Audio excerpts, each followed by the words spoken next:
ಕಾಸರಗೋಡು ನನ್ನೂರು. ರವೀಂದ್ರನ್ ಮತ್ತು ಆಶಾ ದಂಪತಿಗೆ ಮಗಳಾಗಿ ಒಂದು ಮಧ್ಯಮ ವರ್ಗದ ಕುಟುಂಬದಲ್ಲಿ ಜನಿಸಿದವಳು ನಾನು.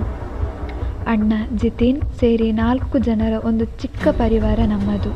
ಕಾಸರಗೋಡಿನ ಉದುಮ ಹೈಯರ್ ಸೆಕೆಂಡರಿ ಸ್ಕೂಲ್ನಲ್ಲಿ ನನ್ನ ವಿದ್ಯಾಭ್ಯಾಸ ಪೂರ್ಣವಾಯಿತು. ನಂತರ BSc ಕಂಪ್ಯೂಟರ್ ಸೈನ್ಸ್ ತೆಗೆದುಕೊಂಡು ಸರ್ಕಾರಿ ಕಾಲೇಜು ಕಾಸರಗೋಡಿನಲ್ಲಿ ಡಿಗ್ರಿ ವಿದ್ಯಾಭ್ಯಾಸ ಪೂರ್ಣಗೊಳಿಸಿದೆ.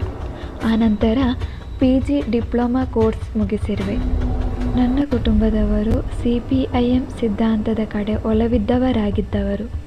ಮತಧರ್ಮಗಳ ವಿಷಯ, ದೇವರ ವಿಷಯಗಳ ಬಗ್ಗೆ ಅವರು ಹೆಚ್ಚಿನ ಶ್ರದ್ಧೆಯನ್ನು ಹೊಂದಿರಲಿಲ್ಲ.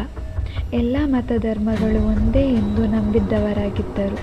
ಹಬ್ಬಗಳು ಬಂದಾಗ ದೇವಸ್ಥಾನಕ್ಕೆ ಹೋಗುವುದಷ್ಟೇ ದೇವರೆಡೆಗಿದ್ದ ನಮ್ಮ ಬಂಧ.